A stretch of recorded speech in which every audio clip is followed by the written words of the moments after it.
ജെറമിയ 44 അധ്യായം. ഈജിപ്തിലെ യഹൂദർക്ക് സന്ദേശം.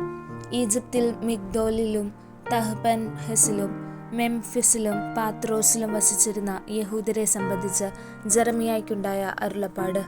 ഇസ്രായേലിന്റെ ദൈവമായ സൈന്യങ്ങളുടെ കർത്താവ് അരുളിച്ചെയ്യുന്നു, ജെറുസലേമിലും യൂദാ നഗരങ്ങളിലും ഞാൻ വരുത്തിയ അനർത്ഥങ്ങൾ നിങ്ങൾ കണ്ടുവല്ലോ. ഇതാ, ഇന്നവ ശൂന്യമായിരിക്കുന്നു, ആരും അവിടെ വസിക്കുകയില്ല. കാരണം എന്നെ പ്രകോപിപ്പിക്കുമാറ് അവർ തിന്മ പ്രവർത്തിച്ചു. അവരോ നിങ്ങളോ നിങ്ങളുടെ പിതാക്കന്മാരോ അറിഞ്ഞിട്ടില്ലാത്ത അന്യദേവന്മാർക്ക് ധൂപമർപ്പിക്കുകയും അവരെ സേവിക്കുകയും ചെയ്തു.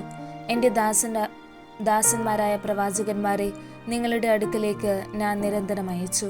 ഞാൻ വെറുക്കുന്ന ഈ നിന്ദ്യ പ്രവൃത്തി ചെയ്യരുതെന്ന് അവരിലൂടെ നിങ്ങൾക്ക് മുന്നറിയിപ്പ് നൽകിക്കൊണ്ടിരുന്നു. എന്നാൽ നിങ്ങളത് കേട്ടില്ല. അന്യദേവന്മാർക്ക് ബലിയർപ്പിക്കുന്ന ദുഷ്പ്രവൃത്തിയിൽ നിന്ന് പിന്തിരിയാൻ കൂട്ടാക്കിയില്ല. അതിനാൽ യൂദായിലെ നഗരങ്ങളിലും ജെറുസലേമിലെ തെരുവുകളിലും എൻ്റെ ക്രോധം ചുരിഞ്ഞു. അവ കത്തിയെരിഞ്ഞ് ഇന്നത്തേതുപോലെ ശൂന്യവും വിജനവുമായി. ഇസ്രായേലിന്റെ ദൈവമായ സൈന്യങ്ങളുടെ കർത്താവ് അരുളിച്ചെയ്യുന്നു, ഇത്ര വലിയൊരു അനർത്ഥം നിങ്ങൾ വിളിച്ചു വരുത്തുന്നതെന്തിന്? യൂദായിൽ ആരും അവശേഷിക്കാതെ നിങ്ങളുടെ പുരുഷന്മാരെയും സ്ത്രീകളെയും കുട്ടികളെയും പിഞ്ചുകുഞ്ഞുങ്ങളെയും ഒന്നടങ്കം നശിപ്പിക്കാൻ ഉദ്യമിക്കുകയാണോ? നിങ്ങൾ വസിക്കാൻ വന്നിരിക്കുന്ന ഈ ഈജിപ്തിൽ അന്യദേവന്മാർക്ക് ബലിയർപ്പിച്ചുകൊണ്ട് നിങ്ങളുടെ കരവേലയാൽ നിങ്ങൾ എന്നെ പ്രകോപിപ്പിച്ചുകൊണ്ടിരിക്കുമോ? നിശേഷം നശിക്കാനും ഭൂമുഖത്തെ സകല ജനതകളുടെയും ഇടയിൽ ശാപത്തിന് നിന്നേക്കും വിഷയമാകാനും ആണോ നിങ്ങൾ ആഗ്രഹിക്കുന്നത്? യൂദ നാട്ടിലും ജെറുസലേം വീഥികളിലും നിങ്ങളുടെ പിതാക്കന്മാരും യൂദ രാജാക്കന്മാരും അവരുടെ ഭാര്യമാരും നിങ്ങളും നിങ്ങളുടെ ഭാര്യമാരും ചെയ്ത അകൃത്യങ്ങൾ മറന്നുപോയോ? അവർ ഇന്ന് വരെയും അനുദപിച്ചില്ല. അവർ ഭയപ്പെടുകയോ ഞാൻ നിങ്ങൾക്കും നിങ്ങളുടെ പിതാക്കന്മാർക്കും നൽകിയ നിയമങ്ങളും ചട്ടങ്ങളും പാലിക്കുകയോ ചെയ്തില്ല. അതിനാൽ ഇസ്രായേലിന്റെ ദൈവമായ സൈന്യങ്ങളുടെ കർത്താവ് അരുളിച്ചെയ്യുന്നു, നിങ്ങളുടെ മേൽ തിന്മ വരുത്തുവാനും യൂദായെ പൂർണ്ണമായി നശിപ്പിക്കുവാനും ഞാൻ നിശ്ചയിച്ചിരിക്കുന്നു. ഈജിപ്തിൽ പോയി വസിക്കാൻ നിശ്ചയിച്ചിരിക്കുന്ന യൂദായിലെ അവശിഷ്ട ഭാഗത്തെ ഞാൻ പിടികൂടും. അവർ ഈജിപ്തിൽ വെച്ച് നിശേഷം നശിക്കും. പടയും പട്ടിണിയും അവരെ നശിപ്പിക്കും. വലിപ്പച്ചെറുപ്പമെന്നിയെ അവർ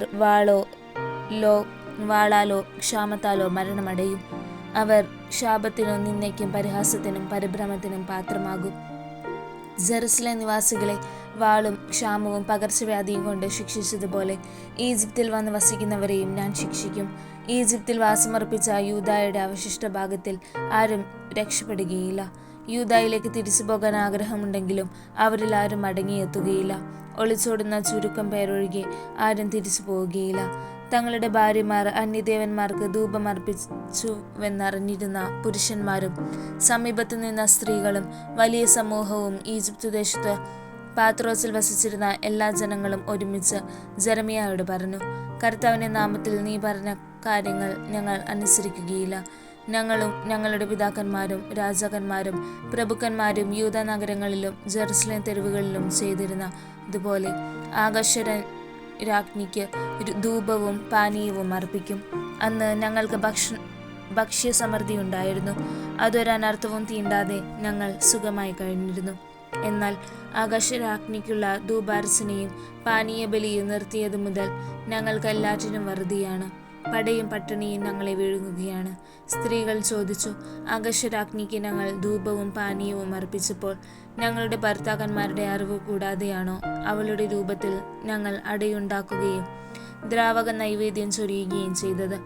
അപ്പോൾ ജെറമിയ എല്ലാ ജനത്തോടും പുരുഷന്മാരോടും സ്ത്രീകളോടും ഇങ്ങനെ മറുപടി പറഞ്ഞ സകലരോടും പറഞ്ഞു, നിങ്ങളുടെ പിതാക്കന്മാരും രാജാക്കന്മാരും പ്രഭുക്കന്മാരും ദേശത്തിലെ ജനവും യൂദ നഗരങ്ങളിലും ജെറുസലേം വീഥികളിലും ധൂപമർപ്പിച്ചത് കർത്താവ് അനുസ്മരിക്കുകയും അതിനെപ്പറ്റി ചിന്തിക്കുകയും ചെയ്തില്ലേ? നിങ്ങളുടെ ദുഷ്പ്രവർത്തികളും മ്ലേച്ഛതയും കർത്താവിന് അസഹ്യമായി തീർന്നു. അതുകൊണ്ടാണ് നിങ്ങളുടെ ദേശം ഇന്നും വിജനവും ശാപഗ്രസ്തവും ബീഭത്സവുമായിരിക്കുന്നത്.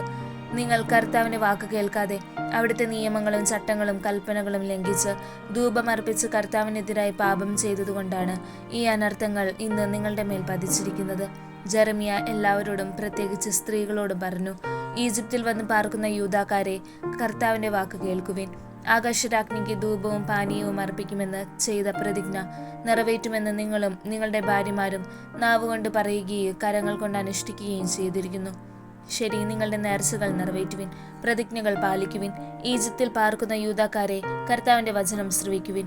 എൻ്റെ മഹത്തായ നാമത്തെ സാക്ഷിയാക്കി ഞാൻ ശപഥം ചെയ്യുന്നു.